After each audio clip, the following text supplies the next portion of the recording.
ಎಲ್ಲರಿಗೂ ನಮಸ್ಕಾರ. ಆತ್ಮೀಯ ವಿದ್ಯಾರ್ಥಿಗಳೇ, ನಾವು ಕಳೆದ ತರಗತಿಯಲ್ಲಿ ನಿರ್ವಹಣೆಯ ಗುಣಲಕ್ಷಣಗಳ ಬಗ್ಗೆ ಚರ್ಚೆ ಮಾಡ್ತಾ ಇದ್ವಿ. ಸೊ ಇವತ್ತಿನ ದಿನ ಕ್ಲಾಸಲ್ಲೂ ಕೂಡ ನಾವು ನಿರ್ವಹಣೆಯ ಎರಡನೆಯ ಗುಣಲಕ್ಷಣದ ಬಗ್ಗೆ ಚರ್ಚೆ ಮಾಡೋಣ.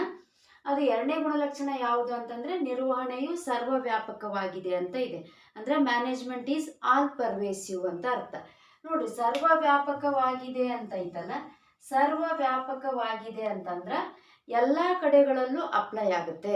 ಮ್ಯಾನೇಜ್ಮೆಂಟ್ ಅನ್ನೋದು ಎಲ್ಲ ಕಡೆಗಳಲ್ಲೂ ಇದು ಅಪ್ಲೈ ಆಗುತ್ತೆ ಅಂತ ಅರ್ಥ. ಸೊ ಹಾಗಾಗಿ ಇದು ಹೇಳತ್ತೆ ಏನಂತ, ಎಲ್ಲ ತರಹದ ಸಂಘಟನೆಗಳಿಗೂ ಅವಶ್ಯಕ. ನೋಡಿ, ಎಲ್ಲ ತರಹದ ಸಂಘಟನೆಗಳು ಅಂತಂದ್ರೆ it may be small organization, or it may be big organization, or it may be profit oriented organization, or it may be service oriented organization, and it may be political organization, it may be social organization, it may be religion organization. ಹೀಗೆ ಎಲ್ಲ ತರಹದ ಸಂಘಟನೆಗಳು ಯಾವಾದರೂ ಆಗಿರ್ಬೋದು. ಅದು ಚಿಕ್ಕ ಸಂಘಟನೆ ಆದರೂ ಆಗಿರ್ಬೋದು, ದೊಡ್ಡ ಸಂಘಟನೆ ಆದರೂ ಆಗಿರಬಹುದು. ಅದು ಪ್ರಾಫಿಟ್ ಓರಿಯೆಂಟೆಡ್ ಅಂದರೆ ಲಾಭವನ್ನು ಆಧರಿಸಿದಂತಹ ಸಂಘಟನೆ ಆದರೂ ಆಗಿರಬಹುದು. ಹೌದಾ? ಅದು ಸೇವಾಧಾರಿತ ಸಂಘಟನೆ ಆದರೂ ಆಗಿರಬಹುದು. It may be public oriented organization, ಅಂದ್ರೆ ಅದು ಸಾರ್ವಜನಿಕ ಸಂಘಟನೆ ಆದರೂ ಆಗಿರಬಹುದು, ಅಥವಾ ಪ್ರೈವೇಟ್ ಸಂಘಟನೆ ಆದರೂ ಆಗಿರಬಹುದು. ಹೀಗೆ ಬೇರೆ ಬೇರೆ ಎಲ್ಲ ರೀತಿಯ ಸಂಘಟನೆಗಳಿಗೂ. ಅದಲ್ಲದೇನೆ ಅದು ನಮ್ಮ ದೇಶದ ಸಂಘಟನೆ ಆದರೂ ಆಗಿರಬಹುದು, ಅಥವಾ ಬೇರೆ ದೇಶದ ಸಂಘಟನೆ ಆದರೂ ಆಗಿರ್ಬೋದು, ಜಪಾನ್ನ ಸಂಘಟನೆ ಆದರೂ ಆಗಿರ್ಬೋದು, ಆಸ್ಟ್ರೇಲಿಯಾದ ಸಂಘಟನೆ ಆದರೂ ಆಗಿರ್ಬೋದು, ಯಾವ ದೇಶದ ಸಂಘಟನೆ ಆದರೂ ಆಗಿರ್ಬೋದು. ಆದರೆ ಎಲ್ಲ ಸಂಘಟನೆಗಳಿಗೂ ನಿರ್ವಹಣೆ ಅನ್ನೋದು ಬೇಕೇ ಬೇಕು. ಯಾಕಂದರೆ ನಾವು ಸಂಘಟನೆಯನ್ನು ನಡೆಸಿಕೊಂಡು ಹೋಗ್ಬೇಕಾತಂದ್ರೆ ಅದನ್ನ ಏನು ಮಾಡ್ಬೇಕು ಹೇಳ್ರಿ, ನಿರ್ವಹಣೆಯನ್ನು ಮಾಡಲೇಬೇಕು. ಸೊ ಹಾಗಾಗಿ ಎಲ್ಲ ತರಹದ ಸಂಘಟನೆಗಳಿಗೂ ಮ್ಯಾನೇಜ್ಮೆಂಟ್ ಅನ್ನೋದು ಅಪ್ಲೈ ಆಗುತ್ತೆ. ಹಾಗೆ ಇನ್ನೊಂದು ಪಾಯಿಂಟ್ ಇದೆ, ಏನಂತ, ಪ್ರತಿಯೊಂದು ಹಂತದಲ್ಲೂ ಅವಶ್ಯಕ ಅಂತ ಐತಿ. ನೋಡ್ರಿ, ಎಲ್ಲಾ ತರಹದ ಸಂಘಟನೆಗಳು ಅಂತಂದ್ರೆ ನಿಮ್ಗೆ ಅರ್ಥ ಆಯ್ತು. ಇನ್ನು ಪ್ರತಿಯೊಂದು ಹಂತದಲ್ಲೂ ಅಂದ್ರ ಸಂಘಟನೆಯಲ್ಲಿ ಹಲವಾರು ಹಂತದಲ್ಲಿ ನಿರ್ವಹಣೆಯನ್ನ ಮಾಡಬೇಕಾಗತ್ತೆ.